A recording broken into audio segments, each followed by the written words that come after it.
لەسەر ئەم بابەتانە قسە دەکەم لەگەڵ میوانەکەم بەڕێز هۆشنگ باوانی شرۆڤەکاری سیاسی تایبەت بە کوردستان 24 کە لێرە لەگەڵمە. کاک هۆشنگ زۆر بەخێر بێ. زۆر سپاس. دوو بابەتی گرنگ هەیە پەیوەست بە عێراق و هەرێمی کوردستان، پرسی پێکێنانی حکوومەتی نوێی عێراق و ئەوکات کابینەی دەیەمی حکوومەتی هەرێمی کوردستان و حکوومەتی نوێی هەرێمی کوردستان. چەندە گرنگە کورد هەلە بکات لە پێکێنانی کابینەی نوێ بەر لە پێکێنانی کابینەی حکوومەتی عێراق؟ زۆر سپاس بۆ ئەو فرسەتە کە جاریشتر لە ڕۆژێکیاوە بەیەک گەیشتینەوە بۆەوەی ئەو بابەتە گرنگەی ئەوڕۆی ڕۆژەف تۆزێک تاوتێ بکەین. بەڕاستی سەرەتا دەبێ ئاماژە بەوە بکەین کە ئەمە یەکەمین کۆمبوونەوەیە دوای هەڵبژاردنەکانی پەرلەمانی عێراق لە نێوان پارتیوێکێتی ئەنجام دەدرێت. یعنی هەڵبژاردنەکان ئەنجام دران، کەواتە ئێستا ئێمە هاتوونە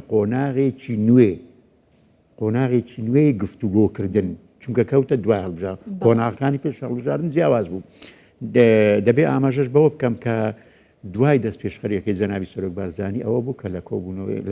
بە شێوەیەکی ڕوون و ئاشکرا ڕایگەیان کە پێویستە دانیشتنێ بکەین یەکێتی نیشتیمانی کوردستان بێ بە مۆوقفی ڕوون هەڵوێستی خۆی و ڕوون و ئاشکرا بدرچێنێن دەربارەی پێکهێنانی حکوومەتی هەرێمی کوردستان بەر لەوەی کە حکوومەتی بەغدا بێتە دامەزرادن تەشکیلکردن یا پێکهێنان. گرنگیەکەی ئەوەیە ئەگەر حکوومەتی هەرێمی کوردستان بێتە پێکهێنان بەر لەوەی هێزێکی کوردی چارەنووساز دروست دەبێت بۆ ئەوەی بتوانن ئەو مەرجە یاسایی و مەرجە شایستەکانی خۆیان ئەو داواکاری و مافڕەواکانی خۆیان کە چەند ساڵە لە بەغدا پێشێلکرا و پێشێل دەکرێت دەستکەوتن.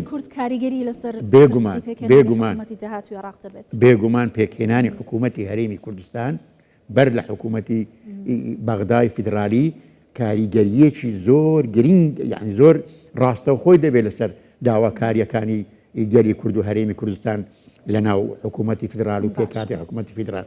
هێزێکی چارەنووساز دروست دەبێت کە دەتوانن بەو هێزە یعنی جۆرێک بە عەمەلی بەشداری بکەن لە پێکهێنانی فعلەکەی، نەک لەسەر ئەساسی هەندێک لایەنە بێتە ڕازیکردن هەندێک لایەنی تر ڕازی نەکەن. باشە. کاک هۆشنگ پێت وانییە کە بەنسبەت ناوخۆی هەرێمی کوردستانەوە ئێستا کاتی ئەوە هاتووە کە حکوومەتێکی سەرتاسەری نیشتیمانی پێک بێنرێت بۆی کە ئەم هەنگاوانە ئیتر وەکو ڕێکخستنەوەی نێوماڵی کورد و یەک ڕێزی و یەک دەنگی کورد بەشتی چاوی لێ بکرێت؟ گولباخان بە پێناسەیەکی حکوومەتێکی سەرتاسەری نیشتیمانی بکەم. حکوومەتی سەرتاسەری نیشتیمانی پێناسە فعلی و زانستیەکەی ئەوەیە کە جەنابی سەرۆک لە زۆر لە کۆڕ و کۆبوونەوە و دانیشتنەکانیە بەزەقی بە جوانی بەڕوونی ئاشکرای پێ دەکات، دەڵێ حکوومەتی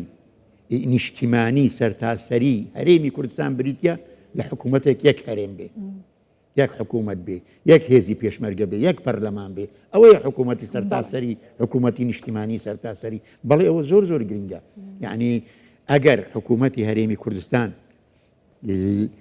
لە چوارچێوەی ئەو بنەما ئەساسیانەی کە جەنابی سەرۆک بارزانی ئاماژەی پێکردووە لە یەک هەرێمی و یەک هەرێمی پەرلەمانی و یەک هێزی پێشمەرگە و یەک حکوومەتیدا کۆ نەکرێتەوە، دەستە جەمعیتیان نەکرێت، باوەڕ دەکەم ناتوانین هەنگاوی زۆرمان ماوەتەوە ڕێگایکی درێژمان لە پێش لەو بابەتەوە دەبێ خەباتی بۆ بکەین، دەبێت چارەنووسی پێ بکەین. بە یەک لایەن دەکرێت؟ بەڵێ دەکرێت ئەزانی چۆن دەکرێت. ئێستا لە زۆر کۆڕ و کۆبوونەوەدا ئاماژە بەوە دەکرێن بڵێ یەکێتی دەبێ وا بیر بکاتەوە کە دەستکەوتی چارەنووسی گەلێک ملەتێک فیدرالیەتێک با بڵین ئەو دەستکەوتە مەزنێکی ئێستا بە دەستگەلی کورد هاتووەکو ئەو هەرێمەی کە پێیناوە پێکهێنانی فیدرالی ناکرێ ئێمە بیکەین بە قوربانی وەزارەتێک دەستەیەک پلەیەک پۆستێکی کە ڕەنگە پۆستە کار ناو خۆیە، ینی پۆستی ناو حکوومەتی هەرێمی کوردستانە. من چۆن بەرژەوەندیە گشتیەکانی حکوومەتی هەرێمی کوردستان و گەلی کوردستان ئەەکەم بە قوربانی بۆ پۆستێکی ناوخۆی ئەوە نابێ وابیر بکەینەوە، دەبێ بیرکردنەوەی نوێمان هەبێ. گوڵباخان ئێمە بەڕاستی حکوومەتی دا با بڵین کابینەی دەیەم من بۆ چوونی من وایە حکوومەتی داهاتوی هەرێمی کوردستان دەبێ حکوومەتێک بێ بگونجێ یا بتوانێ پرۆژەیەکی استراتیجی وایە بێ لەگەڵ ئەو گۆڕانکاریانی ئێستا لەسەر ئاستی ڕۆژهەڵاتی ناوەڕاست و و لەسەر ئاستی ناوچەکە ڕوودەدەن زۆر باشە لەسەر ئەو ئاماژەت بە خاڵێکی حکوومەتی داهاتووی هەرێمی کوردستان نابێت لە تێبینی و بۆچوونەکانی تۆم باراک دوور بێ دەبێ بیر لێ بکاتەوە. زۆر باشە هەر جەنابی سەرۆکوەزیران مەسرور بارزانی لە دوا کۆبوونەوەی لەگەڵ بەرپرسێکی باڵای فەڕەنسا کە ئەندامی هاوپەیمانەتی نێودوڵەتی دژی داعش ئاماژەی بەوە کرد کە هەلومەرجێکی نوێ بۆ پێکهێنانی حکوومەتی هەرێمی کوردستان هاتەوە ئارەوە. ئەمە بەچی دەبەسترێتەوە هەلومەرجەنەیە چۆن نتوانێت خزمەتی کورد و یارمەتی پرۆسی سیاسی لە هەرێمی کوردستان بکات. بەڵێ ڕاستە هەلومەرجی نوێ من بدایەتی باسم کرد ئەو هەلومەرجە نوێیە کە ئێستا لە هەرێمی کوردستان لە ناوچەکە هاتەکایەوە هەلومەرجێکە زیاتر هانمان دەدا واز لە هەندێک بۆ چوونی تەسچی حزبی یا بەرژەوەندی تاکە کەسی یا پلە و پۆستی تاکە کەسی بێنین بۆ ئەوەی کورد بەرەو قۆناغێکی نوێ ببین. هەنگاوکان چییە؟ یعنی بابرین داهاتۆکان داهاتوکە ئەو گۆڕانکاری ئێستا ئەوەی لە سووریا ڕوودەدا ئەوەی کە پرۆسی ئاشتیە لە تورکیاوە وا بەرەو قۆناغێکی نوێ ئەویش خەنگاوی نابەرەو قۆناغێکی نوێ وا دەڕوا هەموو لایەک ئەمانە هەمووی بە بۆچوونی من دەبنە ئەرکێکی قورس لەسەر حکوومەتی و سەرکردایەتی کورد لە هەرێم بۆ داهاتوو ئەمانە ئەرکە یعنی ئەرچی ئەنجامدانی ئەو پرۆسە ئاشتیانێک کە لە منتیقەکە ڕوە دەدەن دەکەونە سەر حکوومەتی هەرێمی کوردستان و حکوومەتی ئایندە هەرێمی کوردستان سەرکردایەتی سیاسی هەرێمی کوردستان بۆیە گرنگە بەڕاستی زۆر گرنگە یەکێتی پارتی بتوانن لەم قۆناغەدا بەرەو ئەو پرۆژە استراتیجی هەنگاوی پارتی چەند لە مێژە ماوەیەک پێشتر ئەڵێ ئێمە لەسەر بەرنامەکاری حکوومەت هیچ کێشەیەکمان نییە هەردوو لامە ڕێکەوتون ئەمێنێ کێشەی پۆستەکان پۆست بۆ خزمەتە زیاتر بۆ خۆ هەڵکێشان و عەرزی عەزەڵات و سەپاندنی هزرێکی تەسک و با بڵێین دەستکاریکردنی سیستیماتیکە کە تا ئێستا داڕژراوە پۆست بۆ نیە تۆ بەی دەستکاری ئەو سیستەمە بکەیت کە بە شێوەیەکی زانستی داڕژراوە علمیان وا بەخۆی دەڕوا و ئەوە بەڵام بێی بۆ ئەوی خۆت بەسەپێنی دەستکاری بکەی بۆ ئەوە نییە زۆر گرینگە لایەنی سیاسی بەرامبەر بە هەڵوێستێکی ڕوون و مووقفێکی خۆی بە ڕوون و بە ئاشکرا لە کۆبوونەکان ڕابگەین بڵێ ئێمە لەسەر ئەوە ساسە دەنا بژاردەی تریش زۆرە بژاردەی تریش هەیە بۆ پێکهێنانی حکوومەت بژاردەی گرنگ هەیە دەتوانن لە حالەتێکی باشە بەڵام خاڵێکی گرنگ بۆ کورد هەموو کاتەوەیە کە من زۆر جار لەگەڵ میوانەکانیشم باسی لێوە دەکەم کاتێک کە عراق ئەوێت لە ناو خۆیاندا کۆمەڵی کێش و ئاڵۆزیان هەیە چەند دەستە و چەند پارچەند بە کورد و بە شیعە و بە سوننەوە بەڵام کە مەسەلە دێتە بە پرسی کورد و بەرامبەر بە کورد هەمویان یەکگرتو دەبن ئێستا بۆ پێکهێنانی حکوومەتی داهاتووی عراق ئەنجومەنێکی سیاسی نیشتیمانی لە هێزە سوننەکان پێکاتوە چاچۆی هەماهەنگی شیعەکان خەریکن لەسەر کاندیدێک بۆ پۆستی سەرۆکوەزیران ڕێکەکەون ئەی ئێمە بۆ لە ناو خۆمان داڕێک نەکەوین بۆی کە بتوانین بەرامبەر بە بەغدا و ئەو مافانەی کە ئەمانەوە یەکگرتو بین زۆر جوانە ڕاستە ئێستا ئەوانیش کە مەترسیەک بۆیان دروست دەبێت خۆیان کۆ دەبنەوە کێشەکانیان لای کوردێک لای بۆ لای کووردە بزانە دەستور ئەو ڕێگانەی دەستور ئەو ڕێگانەی داناوە ئەو پرینسیپانەی داناوە کە بەبێ کورد نەتواندێ هەر سێ سەرکردایەتێکە حەسم بکرێت یاکلایی بکرێتەوە بەڕاستی دەستور دایناوەشتە سەرۆکاتی کۆمار ئەوەی کووردە حسای کووردە بەڵێ دەبێت کورد یعنی سوننە و شیعەکان ناتوانن کوردێک هەڵبژێرن بۆ خۆیان دانین دەبێت کورد برێ ئەوە جا ئەوان داوا لە کوردەکەن بەڵێ بۆ کوردی زۆر زەروریە یەکێتیەکی مەسەلەن هاوپەیمانیەتێکی گرنگی استراتیجی هەبێ یا کۆنگرەیەکی نیشتیمانی کوردی هەبێ لێرە بتوانن لە کاتی ئاڵۆزیە چارە نووسازەکاندا کۆ ببنەوە و یەکڕایی و یەکدەنجی کورد بگەینە ناوەندە فیدراالەکە بگەینە ناوەندە جیهانیەکان ناوەندە نێودەوڵەتەکان ئەوە زۆر گرنگە بە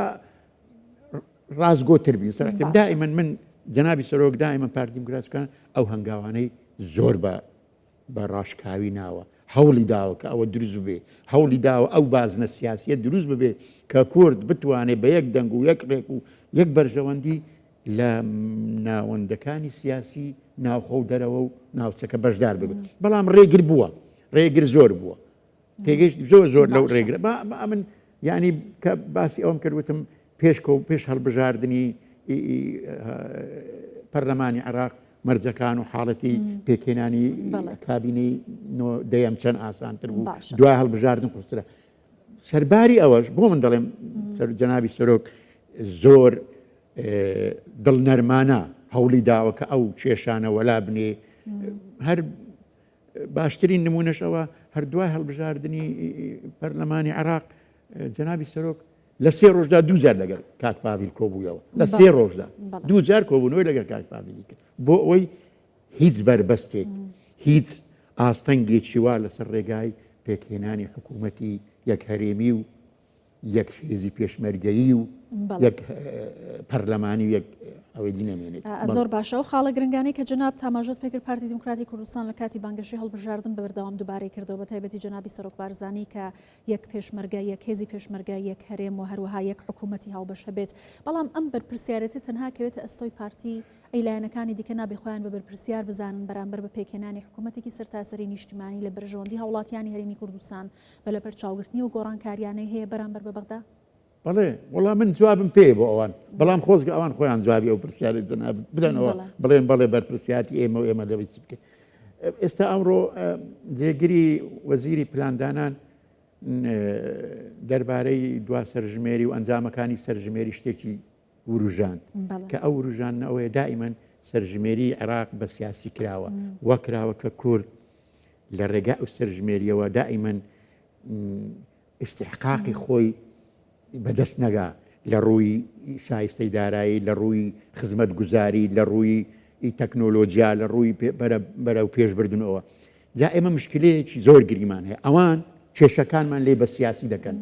کێشە ڕەواکانمان لێ بە سیاسی دەکەن لە ناخۆشماندا خەریکین بە سیاسیکردنی کێشەکانی خۆمان دەکەین جا ئەوەیە زوڵمێکە گەورە ئێمە هەم لە خۆمان هەم ئەوان لە ئێمە دەکەن هەم ئێمەش لە خۆمانی دەکەین